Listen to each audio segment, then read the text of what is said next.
Son las 2 de la tarde con 3 minutos y vamos de inmediato a nuestra siguiente sección, que es ni más ni menos que la mesa de periodismo de los miércoles en que tenemos esta mesa de periodistas. Así es que, como siempre, con el gran gusto de saludar a nuestros compañeros que ya están ahí. Juan Becerra Costa, buenas tardes. Muy buenas tardes, querido Julio, qué gusto saludarte. No había tenido la oportunidad de felicitarte por el año nuevo. Igualmente, Juan, que viene a tambor batiente. ¿Cómo te ha ido periodísticamente con la cobertura en este año? Creo que pocos años nuevos comenzamos con tantos asuntos, Juan. Sí, fue un año nuevo muy divertido. Normalmente, pues ya ves que se utilizaban, estarás de acuerdo, Arturo, aquí también te mando un abrazo, pues se utilizaban en épocas decembrinas y de inicio de año estas notas de gabinete, y vamos a ver, pues Sí. las Nochebuenas en Avenida Reforma y cuál es la historia de los arbolitos de Navidad. Ni una metimos, y mira que me tocó trabajar hasta fines de semana. Y Ajá. pura información del día, al momento, nada grabado, todo en vivo, muchísimo por todos lados, querido Julio. Así es, así es. Bueno, Juan, parece que ya por ahí algo sucedió con Arturo Cano que se salió, pero ya está por aquí Alberto Nájar. ¿Ya estás listo, Alberto, o regresamos en un ratito? A ver, pues cómo me ve, porque estoy en plenas reparaciones. ¿Me escuchan? Sí, te escuchamos muy bien. Bueno, pues ¿Tú? aquí estoy ya. Ahorita me acomodo. Bueno, Alberto, gracias, buenas tardes, bienvenido. ¿Cómo te la has pasado?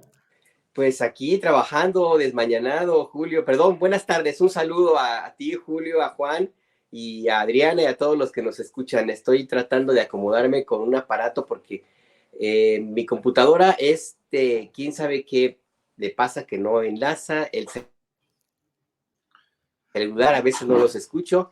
Me prestaron un iPad, que para mí es tecnología como del siglo XXIX, así es que pues estoy tratando de entenderle, a ver si me ven que estoy así como abriendo los ojotes, es que algo me dice el aparatito que no le entiendo, pero aquí estoy. Yo estoy también, yo el iPad nunca lo he podido, nunca he tenido realmente un asomo al iPad. Todo lo demás sí trato de moverme con soltura, pero ahí me atoro mucho. Bien, Alberto, pues bienvenido. Ya está por ahí Arturo Cano. Arturo, buenas tardes. Muy buenas tardes, Julio, Juan, Alberto. Muchas gracias a todas las personas que nos acompañan desde donde estén. Muy bien, Arturo Cano, muchas gracias. Bueno, pues vamos a empezar. Vamos a empezar con Juan Becerra Costa. Juan, dinos, por favor, ¿qué opinas sobre este tema que está muy tratado, muy traqueteado, muchas opiniones sobre el juicio de Genaro García Luna, pero cómo lo vas viendo? ¿Cuáles son tus opiniones sobre ese tema que es obligado, Juan?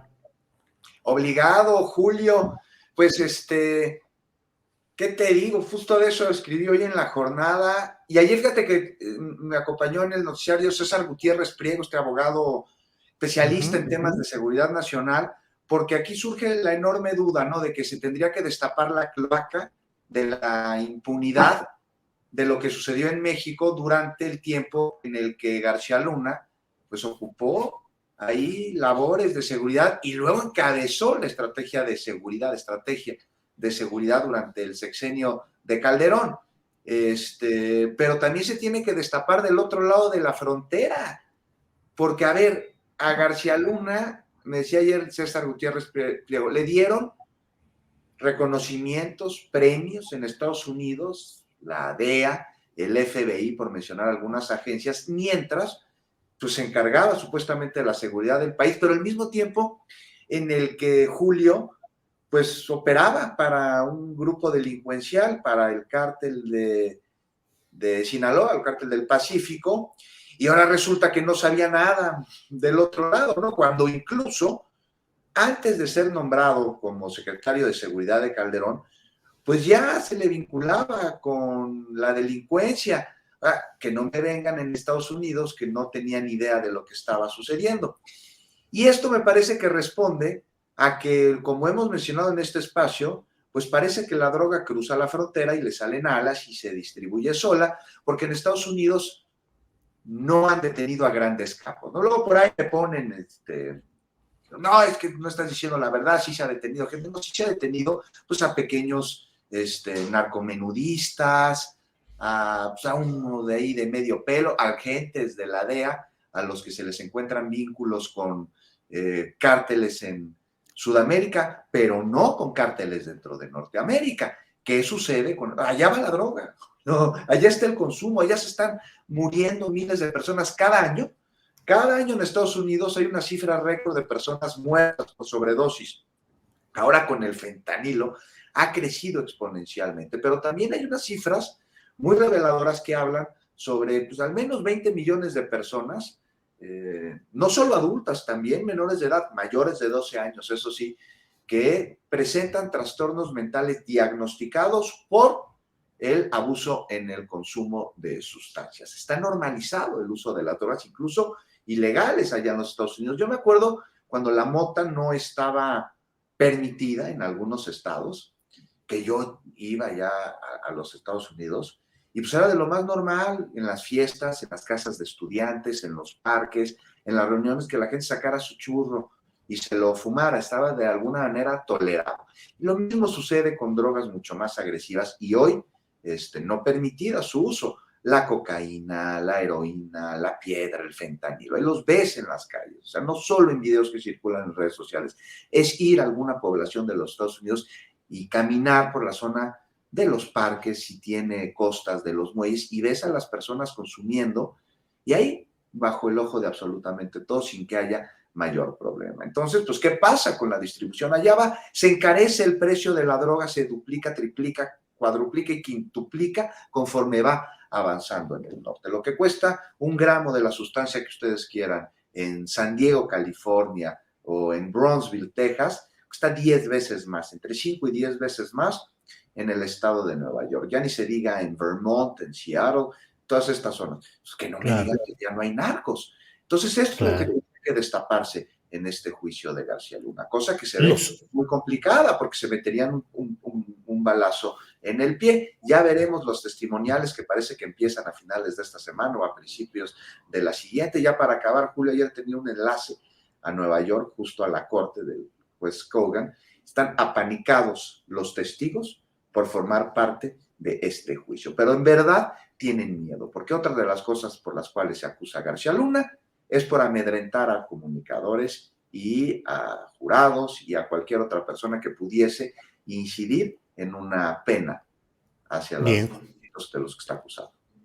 Bien, Juan, gracias. Recuerdo siempre el libro escrito por J. Jesús Esquivel, corresponsal de Proceso en Estados Unidos, Los narcos gringos, que es la contraparte, la otra cara de la moneda. Bien, Alberto Nájar, ya con la iPad funcionando muy bien y ya usted bien encuadrado y todo, vamos a platicar. ¿Cómo ves este tema en el cual dice Juan Becerra Costa de la fama de Genaro García Luna de amedrentar a algunos periodistas y personajes que le fueran incómodos y a otros los amedrentaba forrándolos y llenándolos de billete, a políticos, a comunicadores, a periodistas? Mucho se habla tanto de las alabanzas excesivas que en su momento había de algunos connotados relevantes periodistas y columnistas del sistema convencional de comunicación social que en su tiempo adoraban y elogiaban a García Luna, se nutrían en sus columnas de información filtrada que a conveniencia del jefe García Luna la publicaban para ir semblanteando o planteando sus narrativas y luego también pues enriquecimiento. ¿Qué opinas de todo esto, Alberto? Pues mira, los jurados, como bien decía Juan, algunos estaban apanicados, yo creo que algunos inclusive aterrados de formar parte del equipo que va a tomar en sus manos y en sus decisiones el destino de Genaro García Luna. Y yo creo que tienen razón en estar, pues por lo menos con cierta precaución. No hay que olvidar, Julio, que el año pasado el gobierno de Estados Unidos detectó una conversación de Genaro García Luna con alguien que, pues no recuerdo si exactamente era su abogado, y lo cachó en tratos para contratar a un sicario para asesinar a Jesús Zambada, el rey Zambada, quien es hermano de Ismael Zambada García en Mayo, y que ha sido uno de los testigos protegidos estrella en el juicio en contra de el Chapo Guzmán, de Joaquín Guzmán Loera, y que se anuncia va a ser también un testigo importante en el juicio, en el proceso en contra de Genaro García Luna. Bueno, pues este amigo cercanísimo de ese pobre sujeto que se apellida Calderón Hinojosa, bueno, pues trató de matar al rey Zambada, nada más que lo cacharon en la jugada y pues se salvó ese testigo protegido. Si eso lo quería hacer desde la prisión de alta seguridad donde se encuentra, pues no creo que los jurados tengan razones para estar muy confiados. Yo creo que por eso tienen miedo de participar en este juicio, por la capacidad que tiene García Luna de hacer daño a quien se le ponga enfrente. Y claro, pues en México existen ejemplos clarísimos, no solamente de amenazas que lanzó en contra de algunos comunicadores. El compañero Jesús Lemus fue encarcelado de manera totalmente injusta en una prisión de alta seguridad. También, por supuesto, es capaz de comprar las conciencias. No le costó mucho trabajo, la verdad, de algunos comunicadores que estaban fascinados con los tours que les organizaba García Luna a las oficinas de Plataforma México, llenas de pantallas, según reportes. A mí nunca me invitó, la verdad, y qué bueno. Pero lo que se contaba era que era un espacio como un búnker con montones de computadoras, de pantallas de televisión, con un sistema de comunicación impresionante, y que tenían también una base de datos enorme. Y todo eso pues los convencía a algunos comunicadores que hablaban, pero bien y bonito, de Genaro García Luna, desde Ciro Gómez Leiva, por ejemplo. ¿Cómo no olvidar a Carlos Marín? ¿Cómo no olvidar a Ricardo Alemán, a Raimundo Riva Palacio, a todos aquellos que ahora han sido cuestionados por justamente tener vínculos en términos económicos con el gobierno de Enrique Peña Nieto y otros gobiernos? A Loret de Mola, ¿cómo hacer a un lado al compañero Loret de Mola, que también era uno de los promotores favoritos de Genaro García Luna? Así es que, pues sí, todo esto va a darse a conocer en este proceso, en este juicio que va a iniciar con las audiencias, ya con García Luna en el banquillo de los acusados y con los testigos. Entiendo que a partir del 23 de la próxima semana de enero. Yo creo que ahí no podemos perder de vista lo que se diga, Julio, porque a ver, yo creo que es el juicio del siglo, en lo que va del siglo, para la clase política mexicana. El juicio del Chapo Guzmán fue importantísimo, llamó mucho la atención, pero porque era de mucho interés para los gringos, no necesariamente para los mexicanos, que pues sí, en muchos momentos se compraron la historia que creó la DEA, esa leyenda que creó la DEA sobre el Chapo Guzmán, que lo llegó a presentar como el gran narco, que pues sí era un narco importante, pero no necesariamente era el narco más importante para la organización donde participó, que era uno más de los líderes, el Cartel de Sinaloa.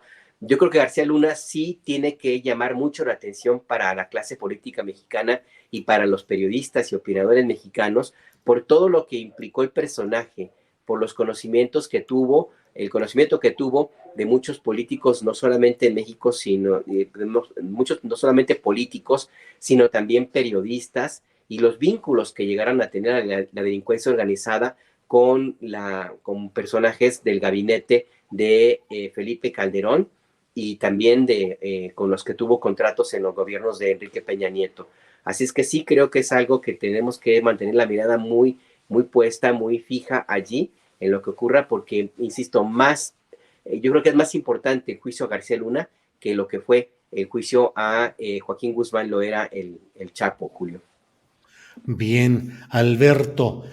Arturo Cano, ¿qué opinas de este tema? Y sobre todo, Arturo, ¿cómo estás viendo la cobertura periodística de este tema? Concentración de periodistas de medios hispanos asentados en Estados Unidos o de medios mexicanos en este juicio en Nueva York, y en México, ¿cómo se está dando la cobertura? Porque leo mucho en las redes sociales las quejas de mucha gente que dice, pues es que no se le está dando la debida difusión a este asunto. El propio presidente de la República lo ha dicho. ¿Cómo vas viendo ese comportamiento de la prensa mexicana convencional, antaño tan amable con Genaro García Luna, y ahora pues en otra forma de amabilidad, que lo es también el guardar silencio del amigo cuando está en situaciones críticas o dramáticas? ¿Qué opinas, Arturo? O mandarlo a páginas interiores, ¿no, Julio? Sí, Digo, sí. porque hay dos diarios que se editan en la Ciudad de México, que son los más importantes, que son diarios de referencia cotidiana en la mañanera, y que no consideraron que el inicio de este juicio fuera una noticia para sus primeras planas y lo echaron allá a las interiores. Entonces creo que ahí se está viendo el cuidado con el que abordan este asunto, en razón de que muchas de sus principales plumas pues han sido o fueron muy dedicadas en los elogios a García Luna cuando éste tuvo el poder, y después se han seguido dedicando a la defensa de García Luna, a poner en tela de juicio, en tela de duda todo el proceso en contra de este funcionario. En otro extremo, pues se habla de este juicio como la puerta de entrada a un eventual proceso en contra del expresidente Felipe Calderón, pero ya hoy el presidente López Obrador pues bajó esos ánimos cuando pues comenzó a decir que ese tema del involucramiento de Calderón en otros casos de enriquecimiento de Felipe Calderón pues corresponden a la justicia, y en el caso específico del juicio de García Luna, el presidente apuntó en la mañanera de hoy la posibilidad de que Felipe Calderón hubiese sido engañado por Genaro García Luna. O sea, que realmente no estuviese enterado de lo que hacía su brazo en materia de seguridad, el principal operador de la mal llamada guerra contra el narcotráfico. De una manera muy coloquial, el presidente dijo, bueno, pues es que hay funcionarios que son muy eficientes y uno les confía, y luego pues uno pudo haberse no enterado, esas cosas pasan o no. Entonces creo que esos ingredientes que están ahí a la vista van a seguir profundizándose en las próximas semanas, mientras este espectáculo, este show que estamos al que asistimos desde acá se desarrolla en Estados Unidos, el país que además tuvo durante mucho tiempo a García Luna como un héroe. Fue condecorado, fue elogiado, como lo han sido muchos responsables de instituciones de seguridad mexicanas cuando las agencias estadounidenses los quieren cultivar.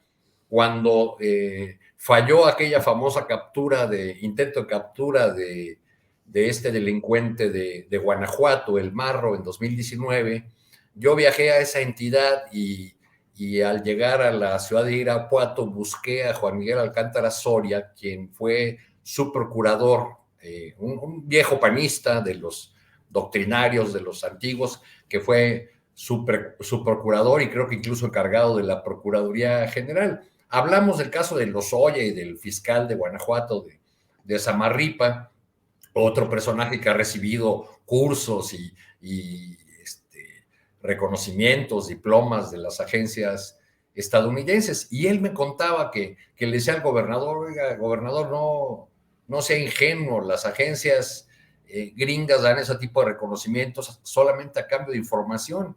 En aquel momento me decía Alcántara Soria que Miguel Ángel Osorio Chong le cerró la puerta a las agencias estadounidenses y entonces los gringos apretaron su activismo, su actividad con los gobiernos estatales. En ese 2019, Alcántara Soria aseguraba que 12 estados de la República colaboraban con Estados Unidos, sobre todo en materia de tecnología y mecanismos para combatir el lavado de dinero. Y me decía, los gringos tienen mucha mayor información seguramente sobre las propiedades del Chapo que nosotros mismos. Entonces, eso nos lleva a otro tema. Debe alegrarnos que la justicia mexicana no sea capaz de enjuiciar a los corruptos mexicanos. Debe alegrarnos que este juicio, que para muchos es una cristalización de la exigencia de justicia, no se esté llevando a cabo en nuestro territorio. Yo creo que no. Bien, Arturo.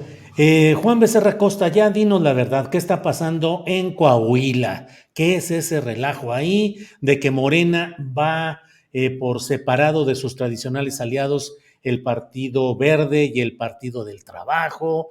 Es un rechazo a Armando Guadiana, que le dieron como atole con el dedo al monrealismo ahí, de darle la candidatura, pero luego lo dejan colgado de la brocha. ¿O qué está sucediendo? Yo no lo entiendo. ¿Tú, Juan? Pues mira, habríamos de verlo bajo una perspectiva tal vez distinta a la política, una que tenga que ver con los impulsos de las personas. De entrada, lo de darle chance allí al monrealismo mágico, pues no sé, ganó las encuestas. Mira, Julio, el asunto de Mejía Verdeja, ahora que hiciste esta pregunta sobre la elección en Coahuila, de veras que sería de enorme interés analizarla a través de un estudio del comportamiento humano, incluso desde el psicoanálisis, no desde otra, desde otros postulados de terapias o de estudios del comportamiento. A ver, échale, ponlos en el diván, Juan. A ver, responde al principio del placer, ¿no? De alguna manera. Entonces, partiendo de que si, ahora sí, de por sí Morena la tiene muy complicada en este estado, imposible sería decir que Mejía Verdeja pues cuenta con alguna posibilidad de ganar su candidatura por el PT. Entonces, la pregunta, una de ellas es ¿por qué paga tan caro un berrinche? No sé, pues a reserva de que, ay, mira, aquí quien sale ganando es el proyecto de transformación del país porque se depura de estos cuadros que no tienen cabida ahí. Pero la forma de quien renunció a la Secretaría de Seguridad para después terminar de dividir ahí una alianza clásica, que es la de Morena con el PT, podría interpretarse como un golpe a Juntos Hacemos Historia, pero no creo que sea tan así, pues el daño causado no va a afectar en el resultado final de la elección. Visto esto, entendido esto, y viendo cuántos votos podría quitarle Mejía Verdeja a Morena en Coahuila, además si perdió las encuestas, pues nos lleva a pensar, y algo que debe haber pensado Mejía, es que si Morena pierde en ese estado, no va a ser por su berrinche, ¿no? De quien dice luchar por el cambio, pero utiliza estos métodos de lo que se cambia, ahí esta incongruencia. Entonces, Julio, una especie de Edipo no resuelto trasladado al cargo, podríamos ya de lejos. Mira, a ver si puedo poner rápidamente en orden las ideas para poder expresarlas. Hay una dicotomía entre el cargo y la persona, es decir, no son lo mismo. Una cosa es la función pública y otra, la persona. Y si un político no puede separar esto, entonces será por siempre un político de esos del montón y no un agente del cambio, ¿no? O sea, primero la causa del proyecto y después de ahí debe partir lo demás. Entonces no es malo que un político tenga ambiciones, al contrario, de no tenerlas sería pésimo político. Imagínate, Julio, si Francisco Madero o Benito Juárez no hubiesen sido ambiciosos, no habría ni de chiste generar transformaciones en contextos tan complicados, ni en cualquier otro, pero la ambición debe estar encauzada a un motivo, y ese motivo, si es personal, entonces ya carece de dimensión social, por lo tanto de validez colectiva, es decir, no responde a lo que tendría que ser la política, y esto es algo que hemos sufrido en México durante ya demasiado tiempo, ¿no? La voracidad de los intereses personales que nuestros políticos tienen y anteponen al servicio público. Entonces, te digo rápido, como un complejo de Edipo. Cuando nacemos creemos que nuestra madre y nosotros somos uno mismo, un mismo ser. Ya luego nos damos cuenta de que no, pero seguimos pensando, por decirlo de alguna manera, que estamos pegados, ¿no? O sea, dos mentes pero un cuerpo. Y de ahí tiene que venir el desapego, por eso se llama así. Y hay quien lo resuelve y hay quien. Y hay quien también lo resuelve de manera no muy sana. Y aquí vemos un berrinche de Mejía Verdeja por el que pues no entiende, no comprende que el cargo no le pertenece, el de candidato por Morena, y entonces se aferra a él, y en un inconmensurable ego se aferra a su obstinación para demostrar o intentar hacerlo, de supuesta pertenencia de algo, que en este caso sería la candidatura. Entonces, Julio, qué bueno que se fue, qué bueno que aunque involuntariamente en el significado se defina, y ahora queda, ¿no? El general Rodríguez Bucio en la subsecretaría y David Córdoba como comandante de la Guardia Nacional. Ya, ahora sí acabo ya. Le puede pasar lo que se llama el estadio del espejo. Tú te das cuenta que eres una persona, Julio, el día que te ves en el espejo y te das cuenta porque alguien te está cargando o alguien está junto a ti. Entonces, primero ves a esa persona, tú la ves en el espejo y la volteas a ver y dices, ah, chihuahua, si esa es esa, entonces ese soy yo. Y pum, le debes el reconocer que eres una persona a quien estaba junto a ti en el espejo, no importa quién fuera. No, pues ya me dejaste todavía más interesado en todo esta trama psicológica, psiquiátrica, política, edípica, de todo. Bueno, gracias, Juan. Pero vamos Alberto a hacer Nájar. una Ahí sí psicoterapia. discrepo, ¿eh? Óyeme, Yo vamos a creo hacer que una no hay que buscar. psicoterapia que se llame dicotomía del cargo, así Dicotomía como del para cargo. resolver el Edipo. Arturo.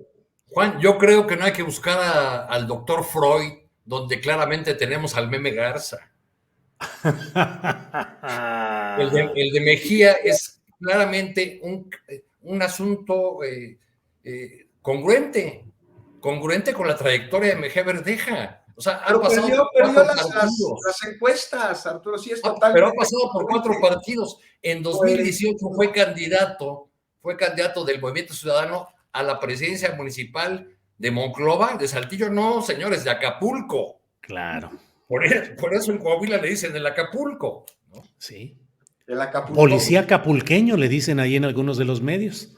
En fin, Alberto Nájar, por favor, regrésanos al carril netamente político y dinos todas las implicaciones de todo este asunto de Mejía Verdeja. Es un perder intencional la plaza coahuilense para afianzar a Morena en el Estado de México. Son pleitos de personalidad, de ego, como los que de alguna manera en estos términos psicológicos plantea Juan Becerra Costa. ¿Cómo ves el tema Coahuila, pues, Alberto? Mira, yo insisto en la versión que alguna vez platicamos en este espacio el año pasado, creo, Julio, de que esto es un arreglo para que el PRI gane en Coahuila, se mantenga allí con la dinastía de los Moreiras sin mayor problema, y bueno, pues que el Estado de México pues permitan que Delfina Gómez sea la gobernadora y y ya en adelante pues las alianzas van a quedar muy bien afincadas y Morena va a contar con el respaldo tácito del PRI para poder negociar algunas de las iniciativas. No estoy muy seguro que en la Cámara de Diputados vayan a haber más iniciativas, pero si las hay, pues tendría el PRI ya un acuerdo tácito con Morena para que salga bien, sin mayor problema, lo que el presidente López Obrador quiera. Yo sí veo a Armando Guadiana como una ficha de sacrificio. Es muy vulnerable, no solamente por el acuerdo al cual llegó Mario Delgado con el PRI, o habría llegado con Mario Delgado con el PRI, sino porque él mismo es un personaje que tiene algunas cuitas pendientes, es un empresario minero, y es un empresario no solamente de minas, sino que extrae carbón, y es un empresario que de una u otra forma ha sido también señalado de tener una práctica depredatoria hacia los trabajadores y hacia el medio ambiente con sus empresas en Coahuila. Y del lado de Ricardo Mejía Verdeja, pues yo sí creo que él le ganó la ambición, seguramente no quiso ya esperar a la oferta que le habrían hecho, si es que le hicieron alguna oferta jugosa, y decidió jugar por la libre. No creo que él vaya a ganar, la verdad. Yo creo que también él mismo está en la idea de negociar y negociar algo en su futuro político. Y pues finalmente, como parte de este mismo arreglo, en algún momento se llegó, me escuché por ahí la versión, Julio, de que se trataba de algo parecido a lo que ocurrió en San Luis Potosí. Es decir, que se postula un candidato por parte de Morena con pocas credenciales para que pierda, y en realidad el acuerdo era para favorecer en San Luis Potosí al candidato del Partido Verde, que finalmente ganó la gubernatura. No, yo no veía yo los suficientes méritos de Ricardo Mejía Verdeja como para que pudiera ser una figura similar, porque como bien dice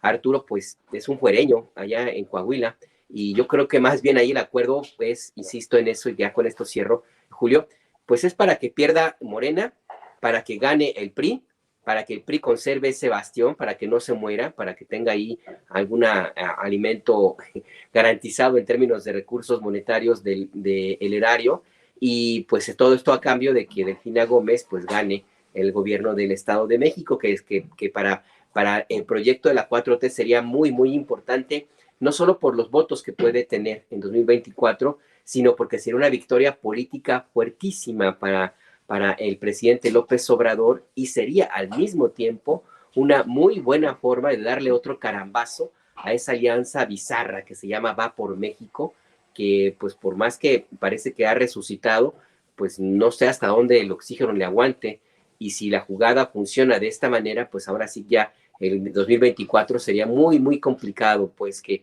la oposición pueda avanzar en algo más allá de lo que ya tiene, Julio.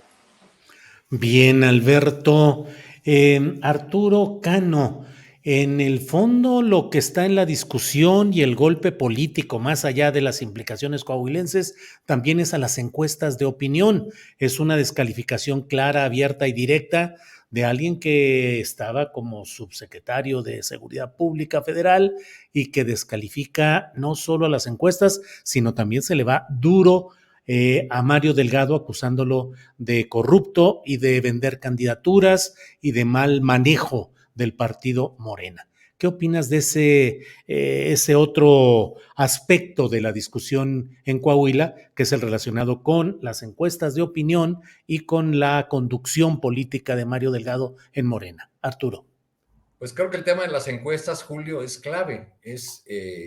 El presidente de la República lo ha definido y lo ha defendido como el método ideal, como el método democrático, como el método mediante el cual el pueblo decide las candidaturas, y este resultado, este episodio coahuilense, pues pone en tela de duda este ejercicio de encuestas, que ya antes había sido puesto en tela de duda por militantes de Morena, quizá sin la relevancia o la exposición pública que tiene el hasta hace poco subsecretario. Tuve la oportunidad de conversar con alguien de cercano o de alguien del entorno del senador Guadiana, y por ahí una de las líneas que manejan o hipótesis es que hay una instrucción ya desde lo más alto del poder para que esa entidad se pierda, que esa instrucción la recibieron Mario Delgado y Luis Fernando Salazar, que era uno de los suspirantes y ahora es el coordinador de la campaña, pero en el entorno de Guadiana creen que con todo tienen posibilidades de triunfar. Creo que, sin embargo, este tema de las encuestas es lo crucial, y otro, el de los aliados, porque podemos imaginar al profesor Alberto Anaya, dirigente del Partido del Trabajo desde 1990, haciendo una jugada como esta sin por lo menos enviar un mensaje al Palacio Nacional. Sí, no, imposible, Arturo, en la realidad política, claro que no. Yo no lo imagino, ¿no? O sea, no creo que Beto Anaya, que ha sido en los últimos años un aliado consistente del presidente de la República, pues se aviente este boleto de este paso sin alguna autorización. Creo que la lectura de esto ocurrido en 2023, pues puede tener un desenlace rudo para el 24, porque toca o le da a las corcholatas que se han inconformado con el tema de las encuestas la posibilidad de cuestionar las encuestas mismas. Por otro lado, pues está esta respuesta tan desafortunada. Bueno, ya nos tienen acostumbrados a eso, entonces, pero otra respuesta más desafortunada de Mario Delgado, que habla de que Mejía muerde la mano que le da de comer. Me hizo recordar aquellos viejos tiempos de funcionarios del partido hegemónico, del PRI de los 80, de los 70, que cuando un grupo de trabajadores públicos, por ejemplo, maestros o médicos, protestaban, se rebelaban contra alguna injusticia laboral, usaban ese tipo de expresiones. Estos vienen aquí a morder la mano que les da de comer, primero como si el dinero que se pagaba a esos trabajadores fuera propiedad de los funcionarios y no el resultado de los impuestos y dinero público, vamos, ¿no? Entonces, pues Mario Delgado otra vez incurre en estas torpezas, además de que no responde a las acusaciones que fueron muy directas de parte de Mejía. Estos señalamientos respecto de la venta de candidaturas y el uso de dinero ilícito en las campañas ha sido ya lanzado desde espacios de prensa y en las redes sociales, pero sin duda tiene mucha mayor relevancia que lo diga un funcionario o un personaje que hasta hace poco ocupaba una posición clave en tareas de seguridad del gobierno de México. Cuando Mario Delgado usa esas expresiones, pues trata de parecerse al presidente López Obrador en lo que hace a la utilización de expresiones populares, de refranes, en fin. Pero, bueno, pues estas cosas le resultan al presidente, no a Mario Delgado, porque lo que Natura no da, el ITAM no presta. Así es, Arturo Cano. Gracias. Bueno, Juan Becerra Costa, ¿cómo vas viendo las elecciones en el estado de... Perdón, ¿querías decir algo? No, Juan, adelante, no. adelante. ¿Qué opinas de las elecciones en el Estado de México? Alejandra del Moral, ya la están bautizando como Alejandra del Morral, dicen, por toda la serie de amuletos y de artefactos del grupo Atlacomulco que trae en su portafolio de inversiones electorales. Bueno, Alejandra del Moral y Delfina Gómez por el lado de Morena.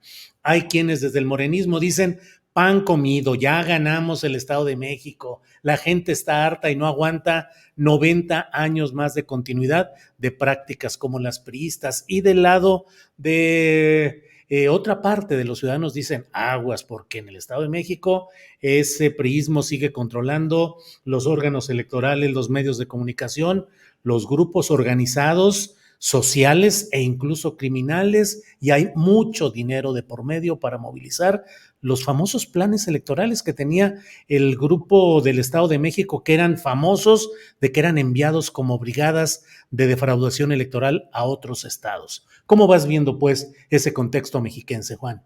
Pues de que va a haber guerra sucia, va a haber guerra sucia. De que la gente en el Estado de México está cansada, también está cansada. Y de que, pues, en Morena, pues no son ingenuos y saben qué es lo que se viene o parte de ello, pues también sé que está dentro de la ecuación. Mira, del Moral, el viernes pasado, sí viste que estaba previsto el registro de la Alianza Va por México allá en el estado. Y todo preparado, ¿no? Los discursos en los bolsillos, las chamarras estas rojas recién saliditas de la tintorería. ¿Qué te digo, Julio? Estas formas atlacomulquenses que tanto conocemos, ensayadas, las tenían, hasta el guapango de Moncayo parece que estaba afinado, y mucho nerviosismo se vio por parte de los integrantes de esta alianza frente a una prensa a la que se citó para después pues convocar de nuevo. Pues el registro se pospuso.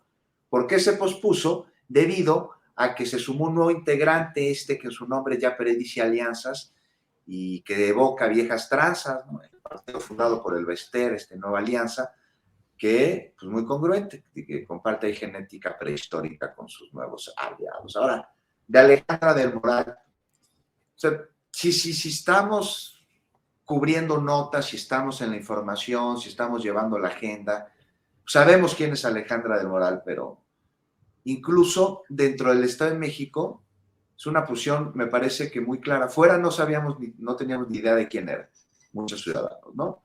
Pero dentro sí, porque era la que repartía la lana, los programas sociales. Y será la candidata de un bloque que ya veremos cómo opera. Van a poner toda la carne en el asador para no perder el bastión más importante del revolucionario institucional históricamente, ¿no? Y además es el estado con mayor número de electores en el país. Y esto además en una elección que conocemos como la antesala de la grande. Y si ganara la alianza opositora, entonces daría bríos al PRI, al PAN y a lo que queda del PRD para el 2024. O sea, dirían: miren, sí se le puede ganar a Morena. ¿Y esto sería contundente? No creo.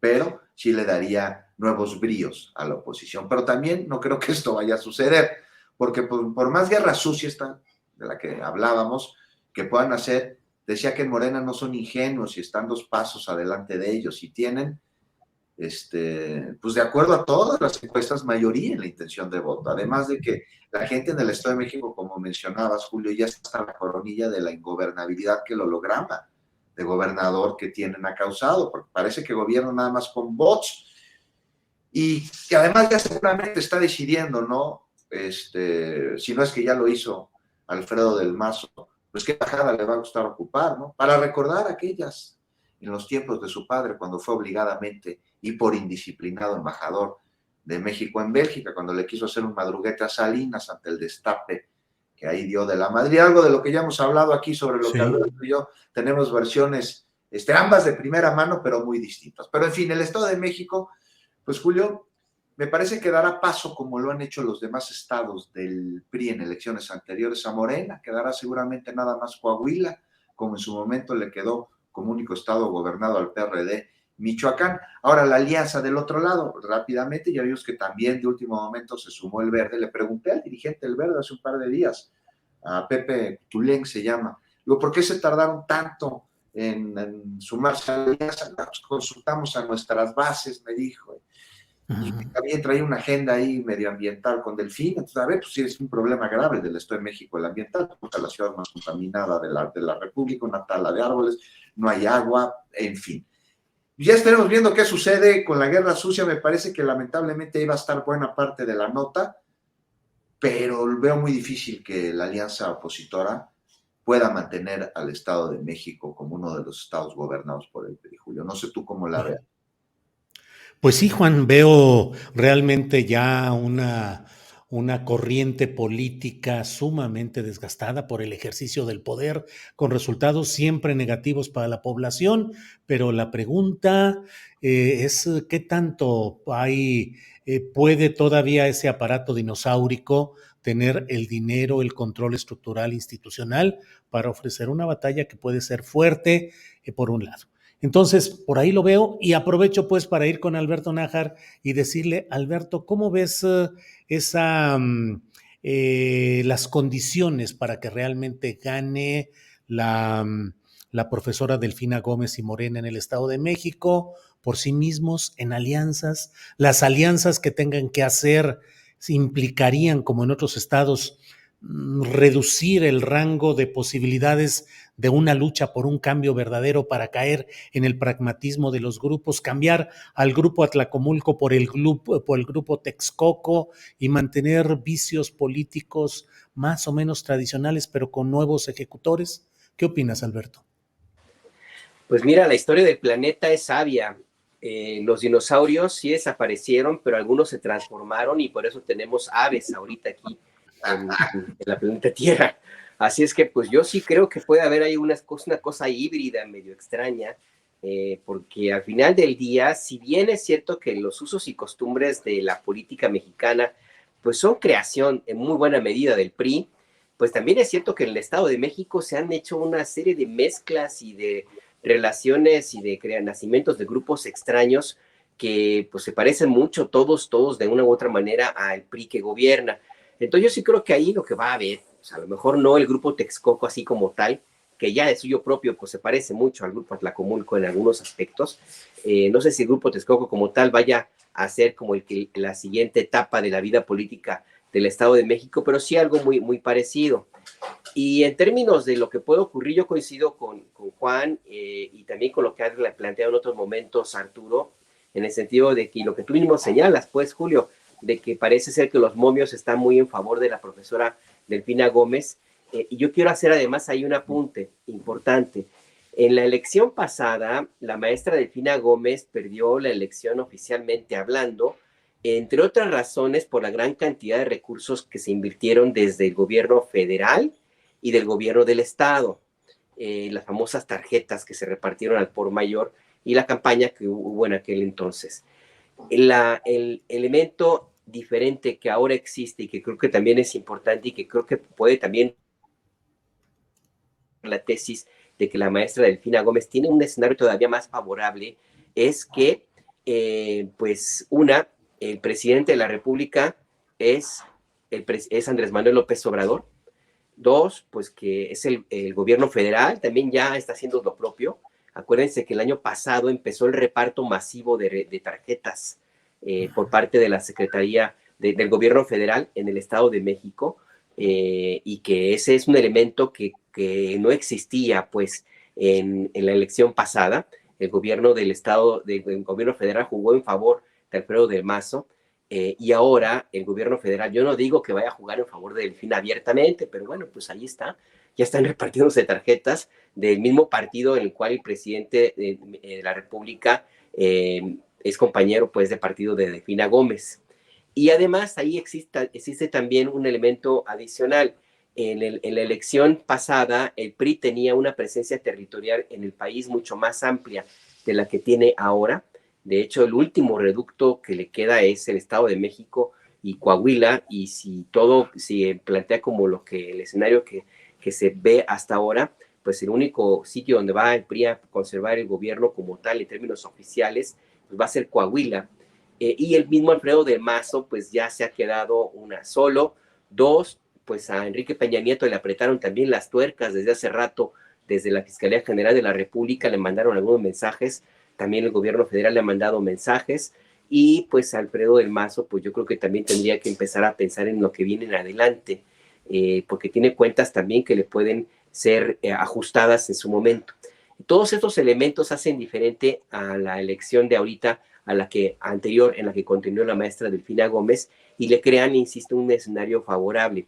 Yo creo que lo que habría que preguntarse es hasta dónde la guerra sucia por parte del gobierno del Estado de México y los grupos priistas va realmente a ser el factor decisivo, o si tendríamos que fijarnos en el fuego amigo, porque de una u otra forma, pues el 2024 va a estar muy presente, no por lado del PRI o la alianza bizarra que le acompaña, sino de las corcholatas de Morena. Habrá que ver hasta dónde le quieren hacer también alguna jugada por ahí los candidatos o precandidatos de Morena, que van a ver en el Estado de México pues un escenario que necesitarían tener de su lado. Y eso me parece que el juego amigo va a pesar también y mucho en esta elección del Estado de México, Julio. Bien, gracias. Arturo Cano, pensando en un tablero de ajedrez, de un lado el PRI y sus aliados, de otro lado Morena y sus aliados, ¿el grupo Atlacomulco tiene mejores o peores piezas que el grupo Texcoco? Es decir, del lado de Texcoco, ¿quiénes están? Delfina Gómez, Horacio Duarte, desde luego Higinio Martínez, el líder clásico del grupo Texcoco.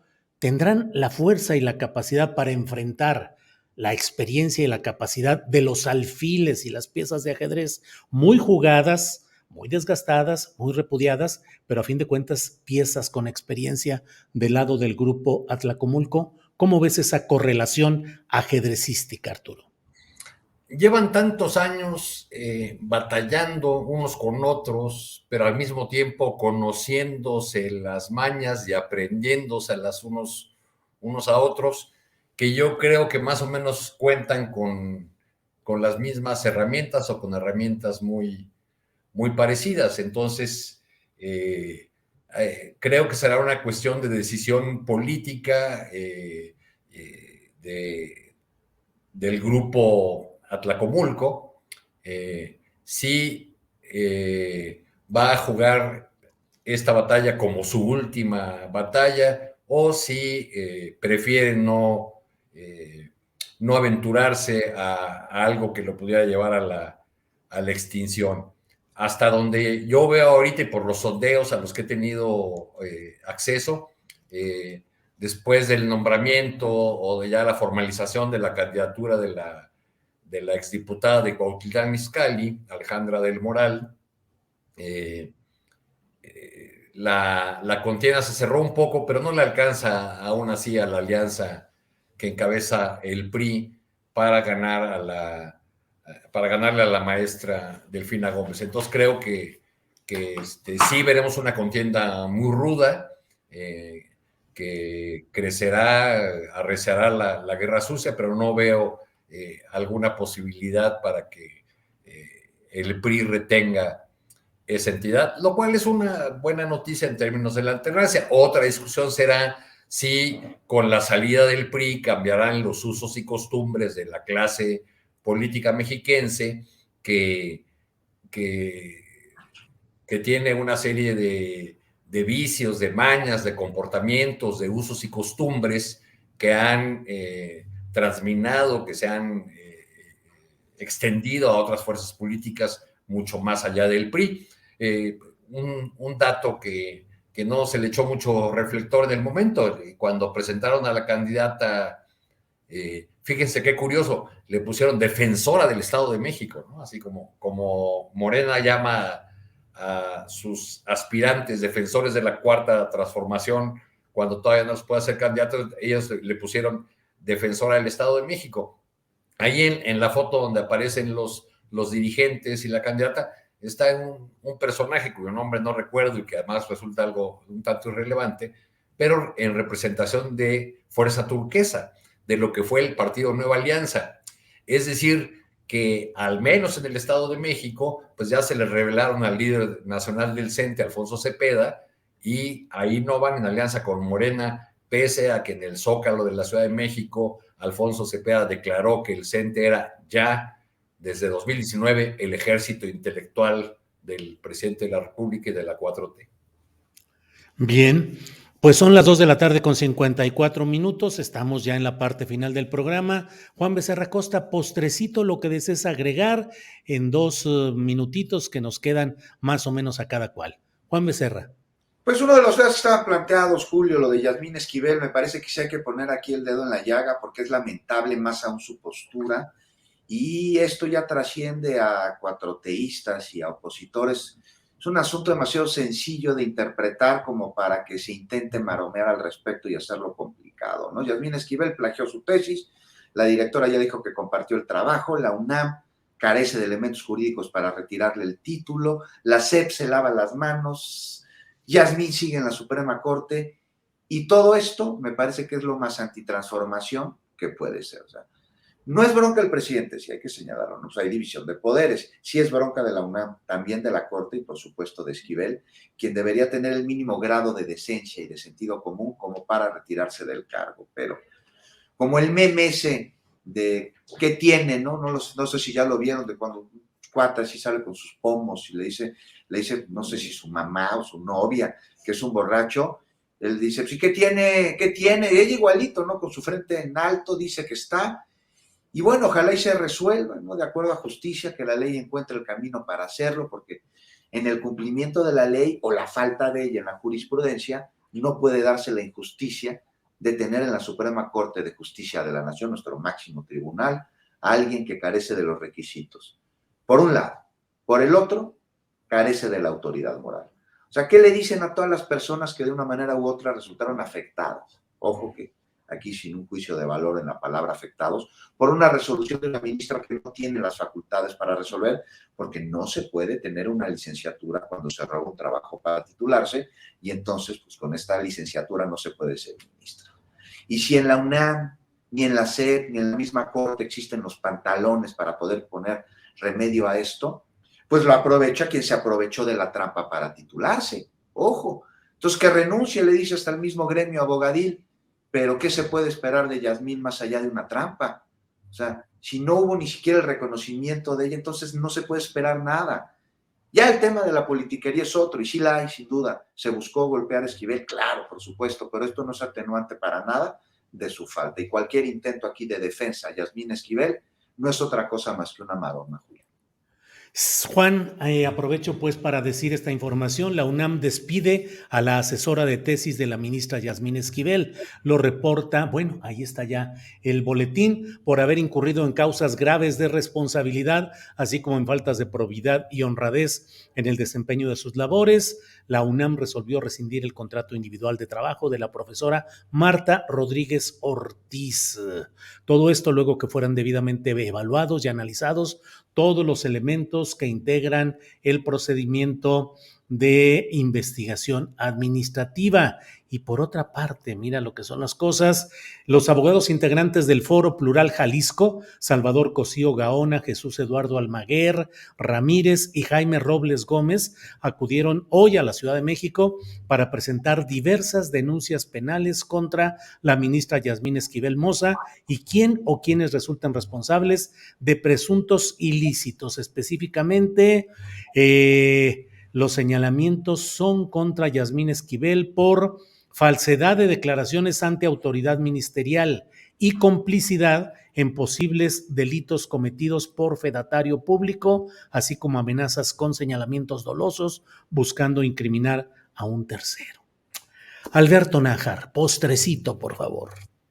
Mira, pues esto del hijo del exgobernador Guillermo Cosío Vidaurri, Salvador Cosío Gaona y de otros abogados, pues va ya en la ruta para destituir a Yasmín Esquivel, porque el artículo 95 de la Constitución establece que no puede ser ministro aquel que sea acusado o que incurre en el delito de falsedad, de falsificación. Entonces, pues por ahí puede ser que ya sea la ruta para que legalmente pueda no quitarle la posibilidad de que la ministra pues siga en el cargo, aunque ahí también hay que olvidar que la ley no es retroactiva. Entonces, pues ahí sí, había una discusión interesante, pero bueno, más allá de eso, yo te quería plantear un tema que tiene que ver con el metro, Julio, si me lo permites. Sí, claro. Me llama muchísimo la atención todo este debate que hay alrededor de las fallas en el metro, que yo sí creo que sí son en algunos casos intentos de sabotaje. Y yo creo que vale la pena preguntarse a quién le sirve que el metro tenga estas fallas y que haya sabotajes en el metro. No hay que olvidar que el accidente de la línea 12 permitió en buena medida que la mitad de Ciudad de México la ganara la oposición. Entonces ahí, si tú sigues a la ganancia, follow the money, en este caso sigue la ganancia, pues yo no descartaría que entre los autores intelectuales, por nada más por la pura hecho de que son beneficiarios, sean por los mismos que quieren ganar toda la Ciudad de México y que ya tienen algunas alcaldías, la mitad de las alcaldías de Ciudad de México pues está en sus manos. O sea que sí hay un incentivo para que la oposición pues por lo menos aplauda o apoye los sabotajes, lo cual es una actitud francamente miserable de parte de los opositores que están tratando de ganar votos a partir de poner en riesgo a miles y miles de personas. Pero bueno, así son, pues ahí está Felipe Calderón, entre ellos, ahí están los priistas de la guerra sucia, ahí están los panistas de la guerra contra un cartel de narcotráfico, a los cuales, y ahí están los autores en ese mismo bloque, están los autores de la profunda desigualdad que vivimos en México y que tiene a millones de niños, a cientos de miles, a millones de niños en una situación complicada en términos de nutrición. O sea que la vida de los mexicanos nunca les ha importado a este grupo que ganó y ganó mucho electoralmente con la tragedia de la línea 12. Es un buen incentivo para que el metro vuelva a tener fallas y eventualmente una tragedia, porque creen que de esa manera van a ganar más votos. Insisto, son miserables y me parece que esto no podemos quitarle el dedo de la mirada y también revisar un poco este argumento que se señala de algunos medios de concentrar la atención en el despliegue de 6,000 elementos de la Guardia Nacional en el metro de Ciudad de México y hacen a un lado un tema importantísimo que me parece a mí también bastante miserable, Julio. En un mes, bueno, en 15 días por el metro se mueven más de la población de los 29 estados que argumentan que tienen menos elementos de los desplegados en el metro. Nada más en un mes pasan por el metro de Ciudad de México casi, bueno, prácticamente toda la población del país.